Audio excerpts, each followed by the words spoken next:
नमस्कार दोस्तों, स्वागत है आप सभी का अपने चैनल ज्ञान की धारा में। आप सभी माताओं, बहनों और भाइयों को मेरा बहुत बहुत प्रणाम। जय श्री कृष्णा, राधे राधे। दोस्तों, आज हम राई दामोदर की कथा का श्रवण करेंगे। यह भी कार्तिक मास की बहुत ही महत्वपूर्ण कथा है, जो कि एक सच्चे भक्त और भगवान की कथा है। आइए हम कथा सुनते हैं। राई दामोदर की कथा। इस कथा को गोपाष्टमी से बैकुंठ चौदस तक सुननी चाहिए। पूर्णिमा को एक कांसे की कटोरी राई से भरकर उस पर रुपए, ब्लाउज पीस या कपड़ा उठा देना चाहिए और निम्न कथा कहनी और सुननी चाहिए। एक छोटी बच्ची थी। उसके लगन थी कि वह हर साल कार्तिक नहाती। कार्तिक नहाने वह गंगा जी, यमुना जी और पुष्कर भी जाया करती थी। एक दिन कार्तिक नहाने वाली औरतों ने कहा कि बेटी, तुम यह सब करती हो तो राय दामोदर जी को जरूर भोजन कराना और माखन मिश्री का भोग लगाना। बच्ची होने के कारण उसने पूछा कि वह कैसे होते हैं।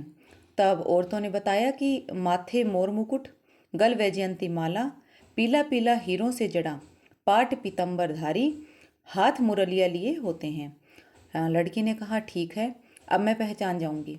घर आकर रसोई बनाई और एक थाली में माखन, मिश्री व बनाया हुआ भोजन रखकर मंदिर में गई। मंदिर में जाकर उसने भगवान से आग्रह किया कि भगवान आओ, मेरा भोजन स्वीकार करो। तो बैठे बैठे बहुत देर हो गई पर भगवान नहीं आए।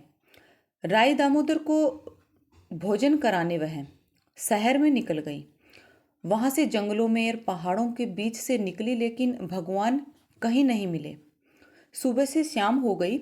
उसने फिर भगवान से पुकार लगाई, हे मोर मुकुटधारी, हे मुरली मनोहर, हे पाट पीताम्बरधारी, आ जाओ, मैंने थाली सजाई है, आप जीमोगे तभी मैं जीमूंगी।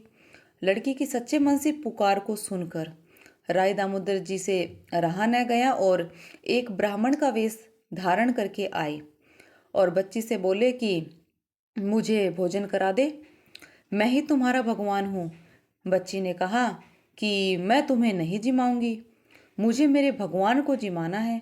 तब भगवान ब्राह्मण से असली रूप में आए। तब उस लड़की ने कहा कि हाँ, आप ही मेरे भगवान हो, लो आओ, बैठो और जिमो। भगवान भोजन करके बोले कि अच्छा बच्ची, हम चलते हैं। तब वह भी उनके पीछे पीछे चलने लगी। तो कुछ देर में ही भगवान अंतर्ध्यान हो गए। बच्ची खुशी खुशी घर आकर बोली कि मैंने भगवान के दर्शन कर लिए और मैं अपने हाथों से उनको भोजन करवा कर आई हूँ। किसी ने तो विश्वास किया और किसी ने नहीं किया। जिसकी जैसी भावना, उसको वैसा ही फल मिलता है।